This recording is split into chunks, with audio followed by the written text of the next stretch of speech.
Hello, everybody, and welcome to this episode of True Crime Time for Monday, June the 30th. And I'm Woody Overton. I'm Cindy Overton. Coming to bring you the true crime news that you so want to hear. Yes. Right? In end of June.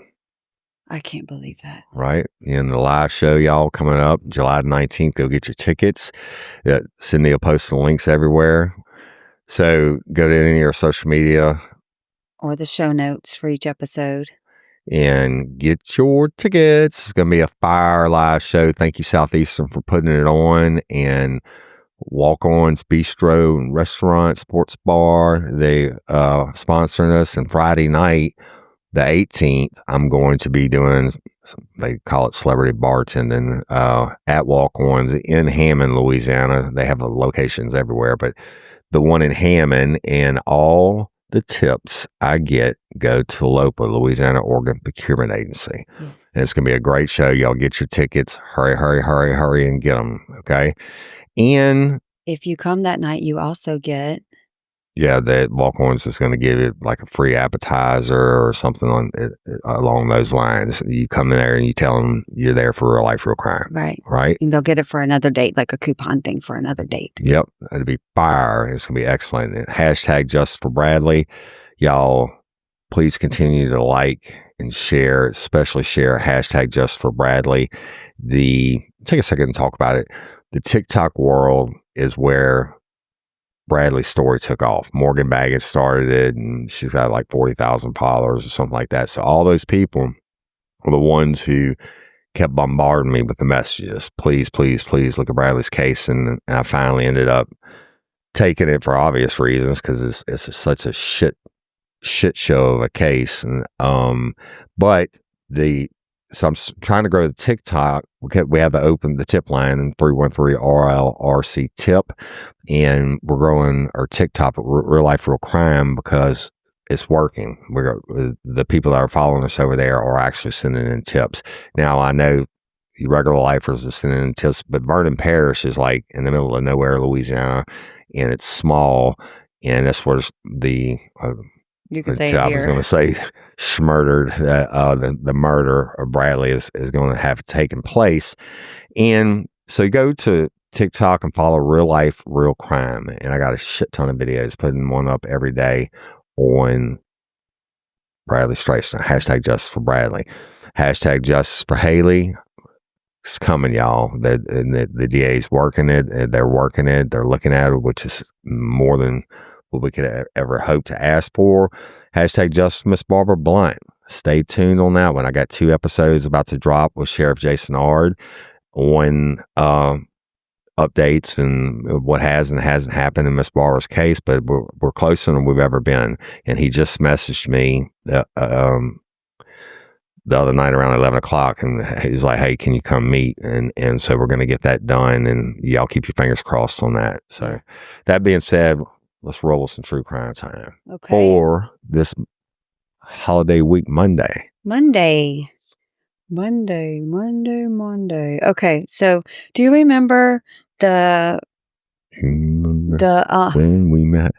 Do you remember when we met? Go ahead. The stabbing that happened in Kirkendall, Texas at the stadium? At the track meet. At the track meet, yes. So there was a big controversy about that. It really was. Well, on June 24th, a grand jury had indicted Anthony for first-degree murder. Okay. I was wondering about that because everybody was pissed off because he was still getting to be at high school and graduate and all this stuff, and he killed this other kid. Yeah. I mean, there's no doubt about it. Everybody saw it. And that's what, I guess, part of the controversy is because he literally says he did it, but now he's maintaining that he did it for self-defense. Well, but got to say something. I don't recall. He's not going to say I killed him because I wanted to. Exactly. I don't recall Austin having a knife or a gun out at him. Yeah, I know. I know Texas definitely has the death penalty. He's not going to plead to that. So he is out on a $250,000 bail with an ankle monitor on house arrest, and he's awaiting trial. But and that's essentially the update on him. I mean, the story goes on to explain exactly what happened. I think most people know, and that's where, well, at least he has a charge, right? Right, because he didn't, and that's I guess that's a good thing. Good for I mean, I know. Obviously, the other kid is dead, and it's horrible for the families, but hopefully justice will be served. Y'all, you might hear some thunder in the background. It's a little stormy outside today. We're going to the great state of Mississippi. Okay. Our neighbors. Y'all, where we're sitting at right now in the studio, we're like 4 miles from the Mississippi state line. Yeah. And, in the Mississippi all the time and everything. I want to tell you that Mississippi definitely has the death penalty. And guess what just happened? Someone was put to death? Yes. But not just someone. The longest serving man on Mississippi's death row was finally executed. Guess when the murder was? 1969. No, 1976. But that's a long freaking time. So it's 49 years, right? And so his name was Richard Jordan, and he was executed on June the 25th. Remember, I always tell you it's got to be aggravated circumstances, but he was executed for the murder and kidnapping of Edwina Martyr, and finally executed. So he, nearly 5 decades after the murder and the ransom scheme that landed him in jail, the longest serving man on Mississippi's death row was executed. And this, according to people, y'all.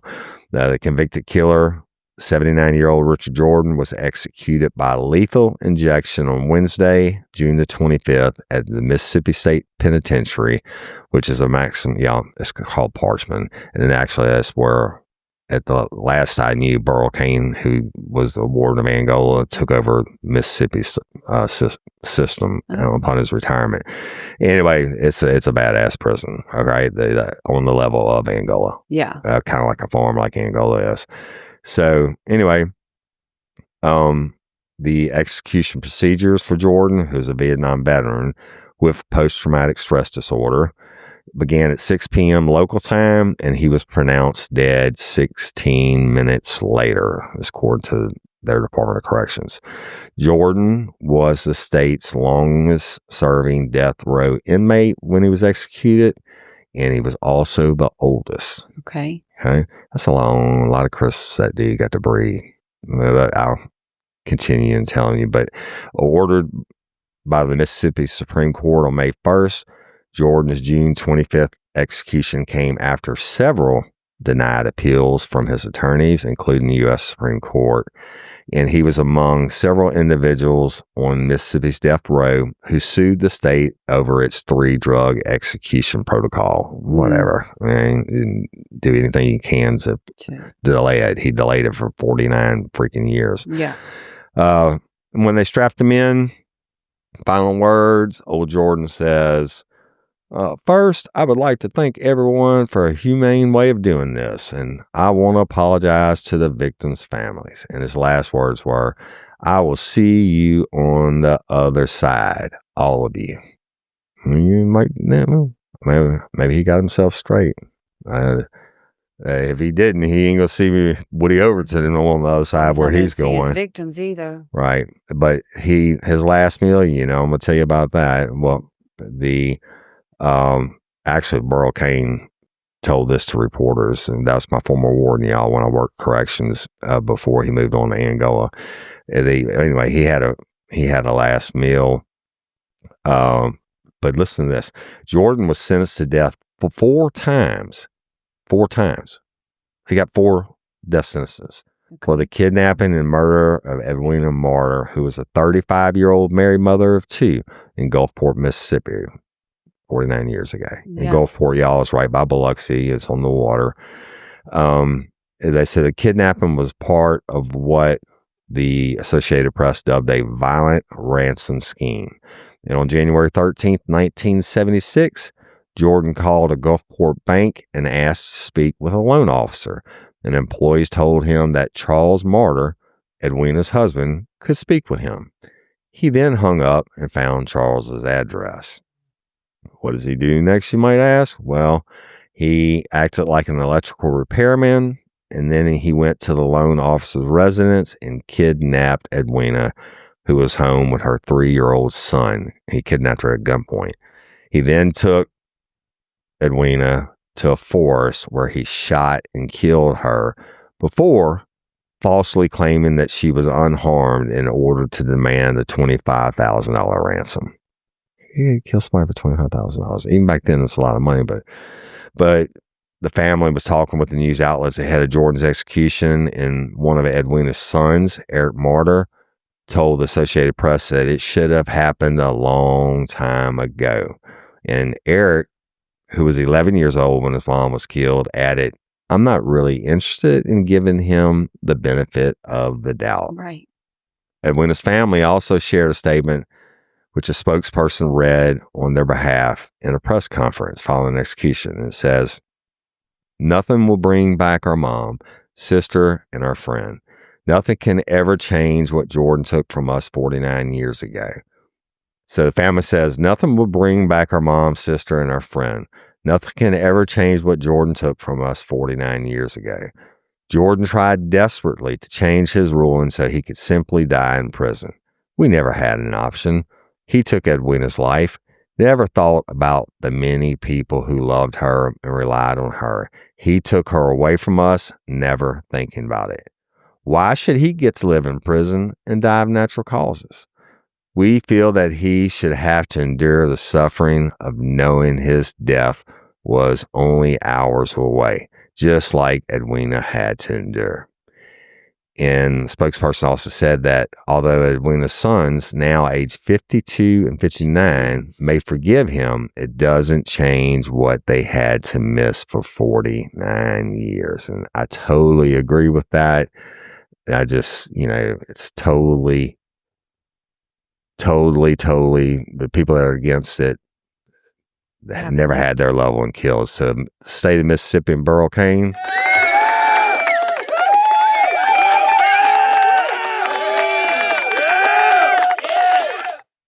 Good riddance to that asshole. So that's all I have on it. Did they say what he ate for his last meal? No. They did not. I just gave an update on the stabbing that happened in Texas at the track meet, right? Right.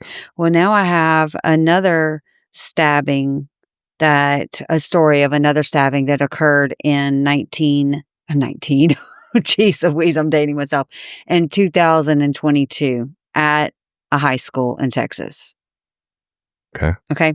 So it's not the same one. It's not the same one. Meet. Yeah. No. So on May 3rd of 2022, there was a fight that erupted in a bathroom at Belton High School in Texas. But finally, on June 23rd of this year, a sentencing took place at the 478th Judicial District Court of Bell County. So the victim was 18-year-old Joe Luis Ramirez Jr., and the defendant is Kaysen Allison. And what happened was a fight broke out in the school bathroom, and there was actually video evidence that showed Ramirez punching Allison first and then prompting Allison to pull a knife and stab him. How they have a video in the bathroom? I wouldn't think in the early 2000s they had cell phone cameras. It was 2022. I'm the one that said 19. Okay. Yeah. All right. So I'm sure somebody else stood there and videoed it. Exactly. So Ramirez collapsed in the hallway shortly after leaving the bathroom and later died from his injuries. And Allison claimed that it was self-defense. And the jury acquitted him of murder and manslaughter, but convicted him of criminally negligent homicide. Right. Well, the judge stepped in on this because what that sentencing would have been was anywhere from 6 months to 2 years. And so the judge raised the sentencing range from 2 to 10 years without parole.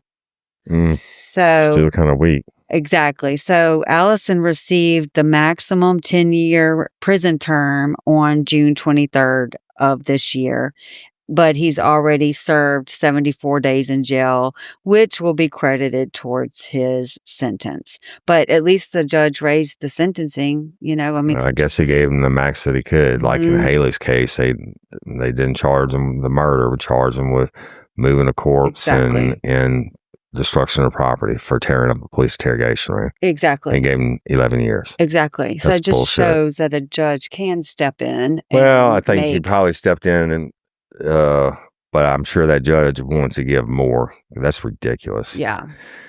That is absolutely ridiculous. And I don't understand that, but we're going to Texas. You ready? It's time for Family Matters. Well, there's a man named James Gregory. Grigory. Grigory. Grigory. Okay. All right. He's 38 years old.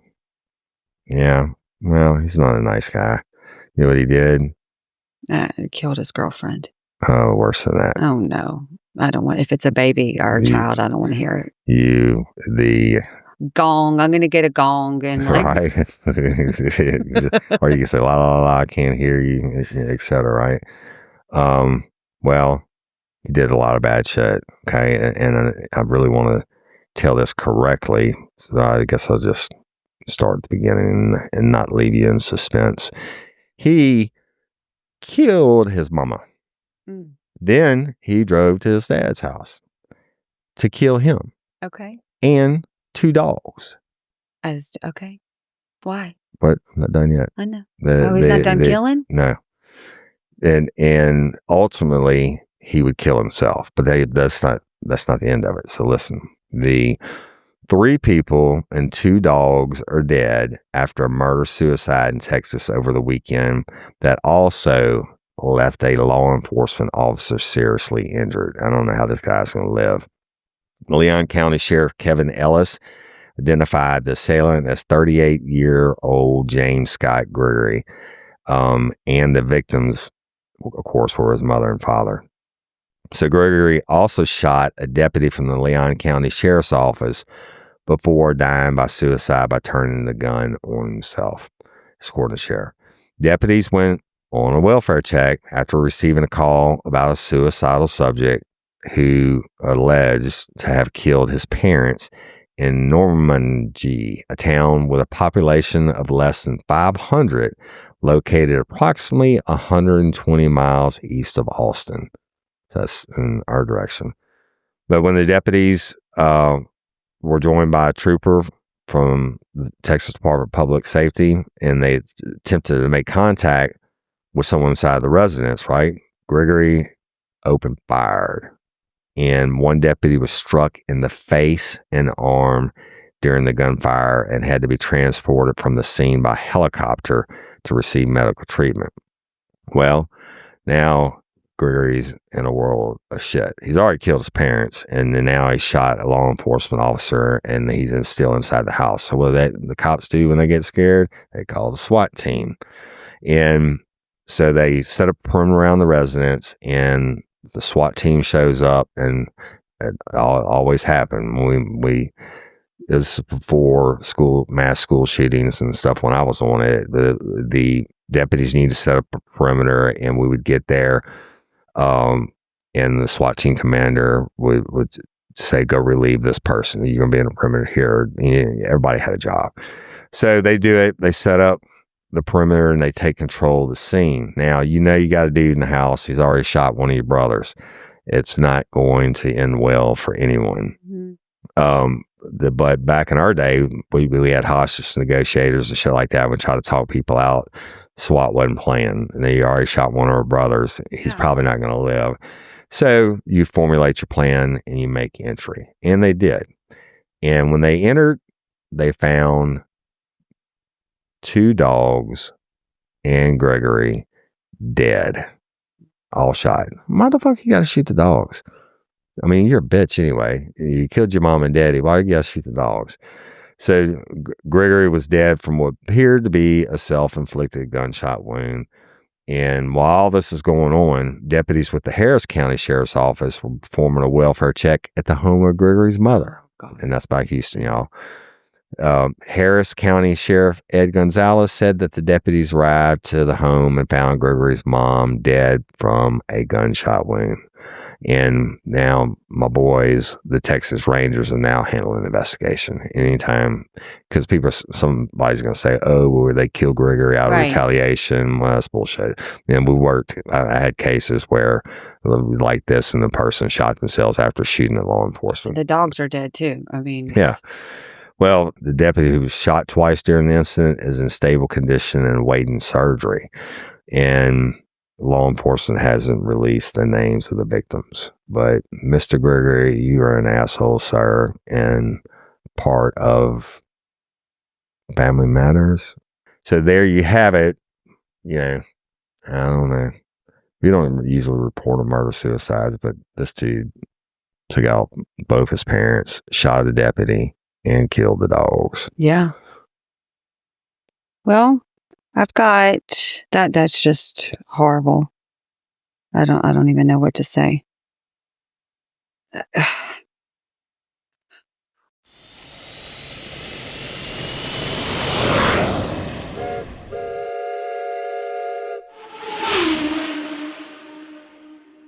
So we're going to Miami on June 20th in Miami Springs, Florida. A 43-year-old named Katrina Nicole Grant attacked a woman that she found with her fiancé outside the Clarion Hotel. Nice. Around 7:30 a.m. I'm sorry? She saw her fiancé with another woman. Uh-huh. Okay. And then she attacks him. She attacks the woman. So around 7:30 a.m., Grant, the woman, pulled up to the parking lot and saw her fiancé walking with another woman. Enraged, she grabbed the woman's ponytail. She's driving. Grabbed the woman's ponytail through the car window and drove off, dragging the woman alongside her car. What if they're just what if it's just some random person you're walking out to your car? That had to really fucking hurt. Can you imagine? The hair, pulling hair hurts anyway, but speeding off in a car and being drugged by your hair. I can't imagine. When she stopped, Grant pepper sprayed the victim in the face and on her arm. And police arrived soon after, and they reviewed hotel surveillance footage and used the license plate to track down Grant the same day. So they found her. Inside her car, officers found a pink pepper spray canister matching what the victim described. Grant told the police that she was tired of her fiancé's cheating and she acted out of emotion. Just break up with him. All right. I mean, he's the one. The poor woman might not have even known that he was engaged or had a girlfriend or. Did they say if the woman lived? Yeah. She did live. She did live. She's just minus some hair and pepper spray. I guess so. So Nicole Grant was arrested and charged with aggravated battery with a deadly weapon, and Grant posted bail 2 days later and was ordered to have no contact with the victim. And she's pleaded not guilty at her arraignment. She's pleaded not guilty, and her arraignment is scheduled for July 21st. It's because she'll be holding out for some kind of plea bargain, I guess. I don't know. Crazy.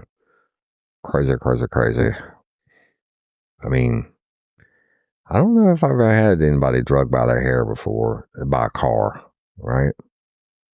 Right. You know what? Let's go ahead. I always do the P. Diddy updates, and I'll do that in a minute. Thank God that's coming to a conclusion. But, I like to do the number one news topic. Yeah. Right? Or just read the headlines. Yeah. And yesterday I did a TikTok live for the first time. Thank you for everybody who joined. That was pretty awesome and enlightening for me to learn all the stuff I can and can't do. Evidently, you can't drink a beer. You can't show a beer can. Right. You can't say gun. Right. Or weapon. You have to say pew pew. Yeah. You can't say banned. You have to say they use the word banana. Yeah, I didn't even. That's fucking crazy. I know. And you can't say YouTube. No, or Facebook. Yeah. Well, anyway, the one of the questions I got in was about that Travis Decker dude who killed his girls. And evidently this dude's still on the run, or I mean, whether he's alive or not, I don't know. But he is definitely still making headlines in the news. First headline says, "No certain evidence Travis Decker is alive, or even if murder suspect is in Washington." Okay. I mean, I know he had military training and shit and whatever. I mean, I'm pretty sure if you kill your kids and all that, you might as well just go ahead and take yourself out, right? But he could have done that where he killed him at, so I don't know. Maybe he's still running, I don't know.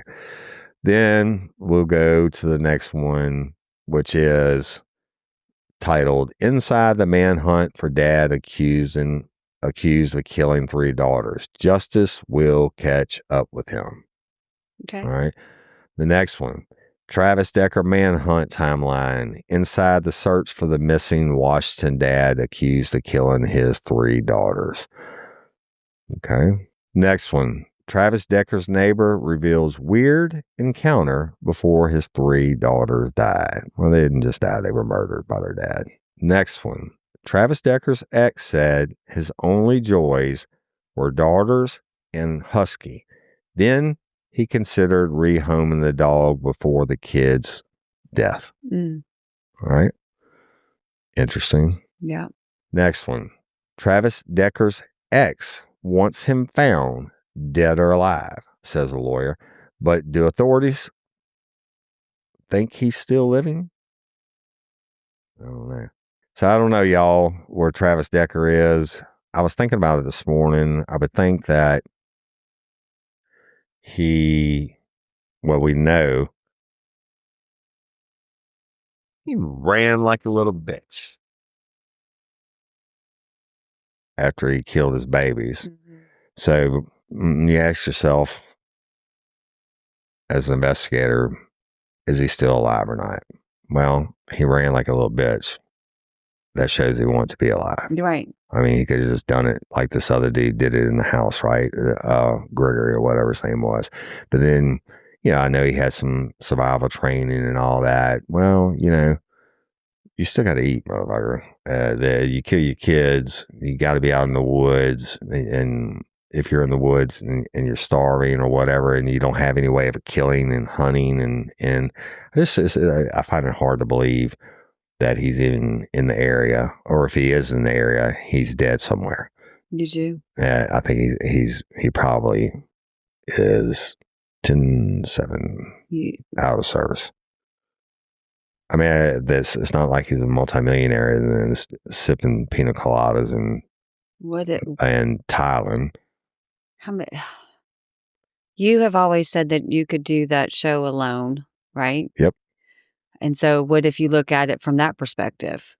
Why? He's not going to have any more than what someone on alone would have. Yeah, but you killed your kids. Why would you even? I know you ran initially after you kill them. So you think he's going to off himself in the woods somewhere? I don't know. I don't really know. I think he's probably dead somewhere close, and they just haven't found him. They'll find him during hunting season, or they'll find his remains. That's what usually happens because everybody would be out in the woods. Well, you know what? I'm going to go ahead and give some P. Diddy since we're doing headlines. And y'all, thankfully, there's not many of them. And it's been going on forever. It was funny. Somebody posted it in that, in the app, the Real Life, Real Crime Community app, which you can download for free from the App Store. Posted today. Diddy or didn't? Said, I know you don't give a Diddy about Diddy, but Diddy or didn't he? And I don't really know, but I'll give you hopefully the last Monday of updated headlines. And the first headline says, court hears Diddy's text to ex about crazy fantasies and her striking response. I'm not even going there. The next one, prosecution rests in Diddy's sex trafficking trial.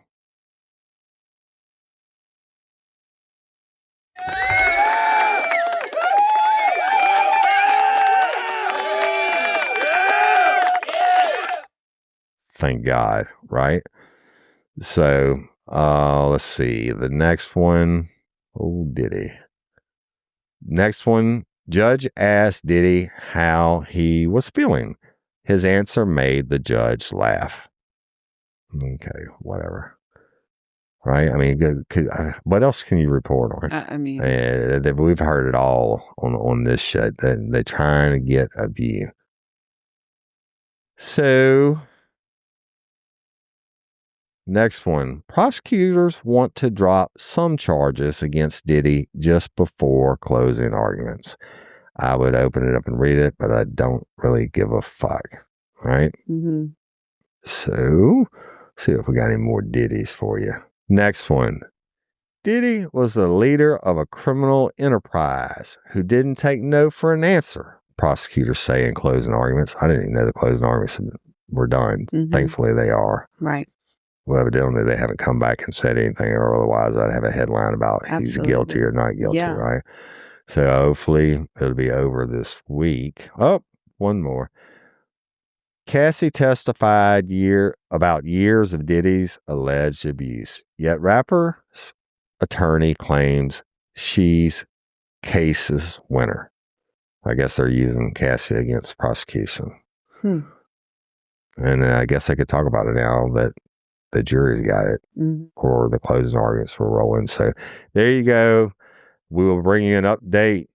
We're going to live breaking news. We're going to run out of here as soon as we hear about Diddy and drop a special episode. Oh, I'm sure we are. Fuck no, we're not. I'm going to talk about something else that was mentioned on the live yesterday. Everybody knows about Kohberger murdering those college kids in Moscow, Idaho, right? Yeah. So his shit is coming up, and I really, really want to go. I wish we had the money for me and the time for me to go up there and cover this trial, because I think it's very interesting. Mm-hmm. And from a criminal investigator standpoint, do I think he's guilty? Fuck yes. And do I think they're going to prove it? Fuck yes. But check this out. I did not know this. This came out so I remember when it first happened, and I was looking at the crime scene photos from outside, and there was a ladder against the house, and I was speculating that's the way he got in. But it's before we even knew who it was, right, before they made an arrest and everything else. And of course, everybody knows that now about his cell phone being in the area, and supposedly he had been by the house numerous times before and everything else. Well, here's something that Woody Overton did not know that they found. Okay. So they say besides the girl that was alive inside the house that saw the shadow of the guy with the bushy eyebrows leaving, which was Kohberger, now they got a DoorDash driver who claims she parked right next to Kohberger on the night of the murders. Wow. So check it out. So this woman who allegedly delivered food moments before the 4 students were killed discussed the trial with police during an unrelated arrest in 2024, the upcoming trial. So the DoorDash driver told police she saw Brian Kohberger on the night he is accused of killing 4 college students, and that she will be testifying at his upcoming trial. Interesting. We did not know that. Those statements were made by the woman on September the 4th, 2024, when she was taken into custody by officers with the Pullman Police Department following a traffic stop that is unrelated to the case. Now, body camera footage obtained by People magazine shows the woman telling the officer booking her into jail, "I'm the DoorDash driver. I saw Brian. I parked right next to him." She might be full of shit, but we'll see. But no. Just prior to that, she told the officer, "Now I have to testify in the big murder case too." When the officer asked her what murder case she was referring to, she responded, "The murder case of the college girls." Well, guess what? It wasn't just girls. It was 3 girls and 1 guy. But prosecutors and police could neither confirm or deny the woman's claim due to a non-dissemination order barring extrajudicial statements about the case. However, the woman shares the same initials as the DoorDash driver referred to as MM in the court filings. So It really did get out of hand, but not in a bad way. I think, and not like Diddy's case. I mean, he murdered 4 college students in the prime of their life at one time, right, within minutes of each other, right? So it had such national, worldwide media attention that the judge is like, fuck it, nobody else can say anything, right? And I remember it because I followed it closely. Actually, I covered it closely. But she is one of only 2 people believed to have seen Kohberger near the scene of the murders, with the other being the surviving roommate who told police she watched him exit the home that night. But the DoorDash driver arrived at 4 a.m. to the house in Moscow with a delivery from Jack in the Box for Zayna Kernodle. And this according to the probable cause affidavit. Authorities believe back it up. Naturally, she was one of the victims. Right. I don't know if you remember that. Yeah. So she got DoorDash, just Jack in the Box, minutes before. But authorities believe that the killer entered the home just a few minutes later, and by 4:20 a.m. had left the off-campus residence after fatally stabbing the 4 students. Kernodle and her boyfriend, Ethan Chapin, who were both 20, and Kaylee Goncalves and Madison Mogan, both 21 years old. So the probable cause affidavit says that authorities linked Kohberger to the killings through DNA found on a knife sheath and cell phone location data and surveillance footage showing a car matching his make and model driving to and from the scene. But in a motion laying out his alibi, Kohberger's lawyer, Ann Taylor, said the suspect was out driving by himself on the night of the murders, but he did not kill the 4 victims. Now, the trial, which if I did GoFundMe's, I'd say go fund it. So, and you can get Woody Overton to cover it, but I can't be away for that long. Kohberger's murder trial is scheduled to begin on August 11th in Ada County, after the defense successfully petitioned for a change of venue in the case. And that very rarely happens. Mm-hmm. You hear about it, but it very rarely happens. Jury selection will begin on August 4th. Of course, that's probably going to take a minute because all the press. But Kohberger told the public defender who represented him after his arrest in Pennsylvania that he expects to be exonerated at trial. And he declined. Remember this when they got him in court to how do you plead guilty or not guilty? He didn't say. I ain't saying shit. Yeah. Go fuck yourself. He declined to enter a plea in court when the judge formally charged him with the 4 counts of murder. And naturally, the court enters a not guilty when you're an asshole like that. The court enters the plea for you. So what's interesting about it is him having studied criminal justice and being this like supposedly like genius and all that. That I want to know, and it'll come out in trial. That although you don't have to establish motive, it's going to come out in trial why he picked these victims. And I bet dollars to donuts that he tried to pick up on one of them at some point. They're pretty young girls, right? Yeah. Or maybe he tried to pick up on a dude. I don't know. But I'm saying he tried to pick up on one of them, or he had class with one of them at some point. He had some kind of interaction that they spurned him, and maybe he asked one of them out, and they were like, you're a loser, or you got bushy eyebrows, or whatever.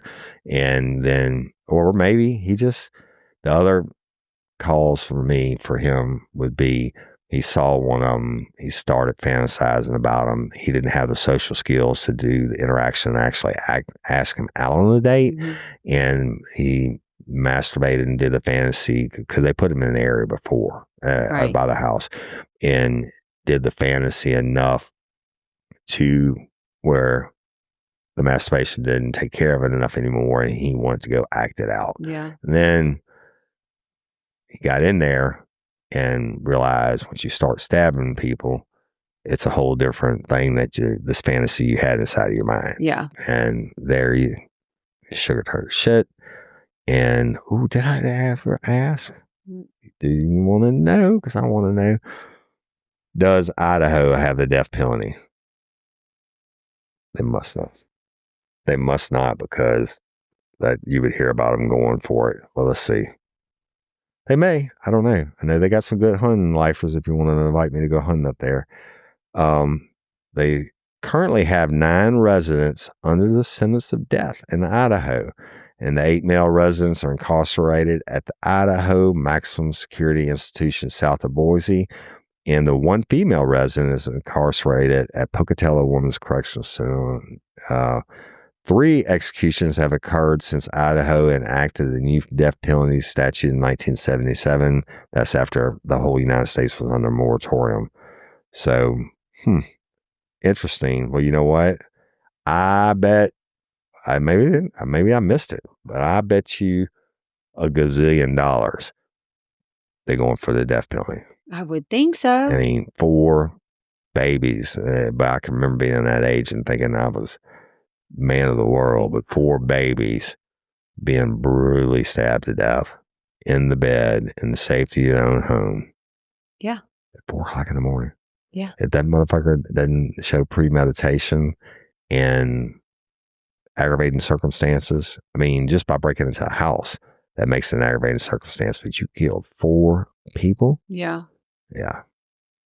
Mr. Kohberger, justice is coming for you. He thought he was smart, too smart for everybody. I think he still does. That's why he didn't enter plea. Exactly. I mean, he's like, I'm smarter than everybody in this courtroom. Go fuck yourself, judge. That's what he's saying inside of his head.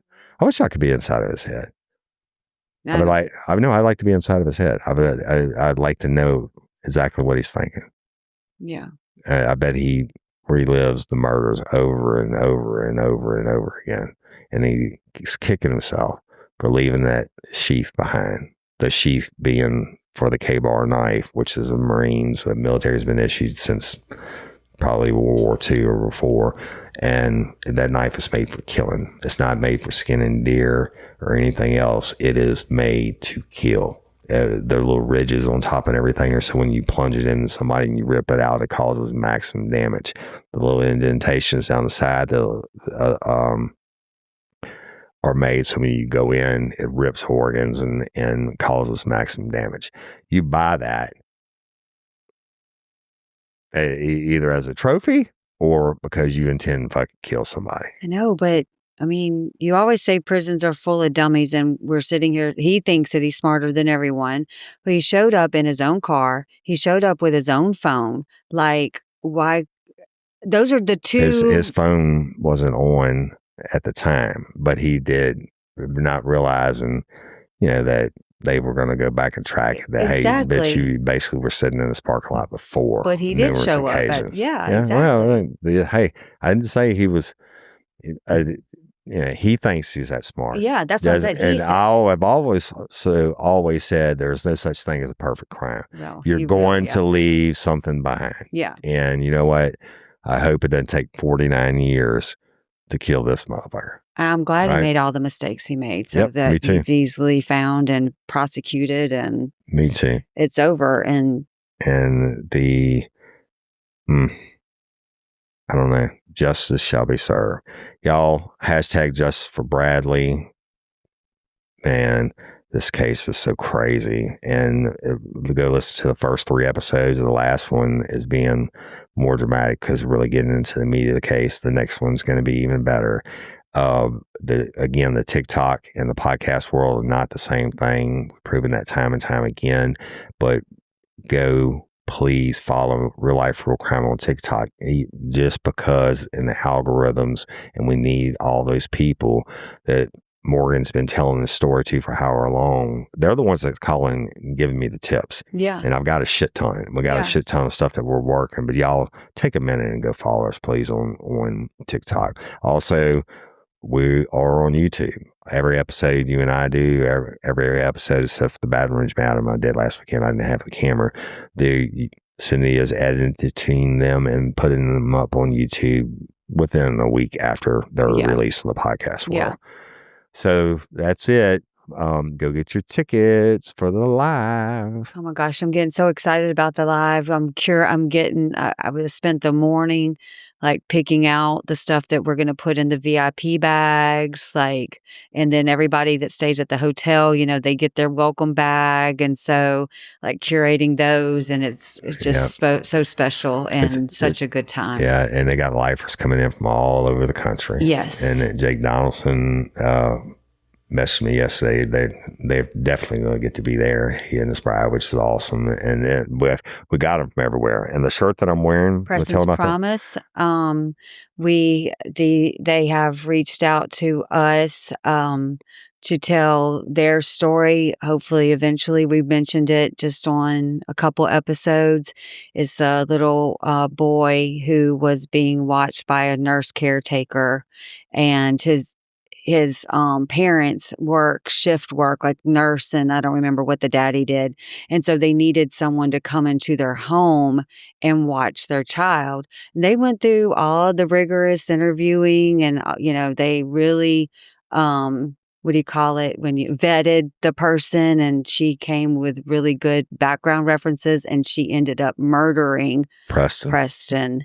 And aren't they from like Washington State? Yes, yes. And so they wanted to come to our walk.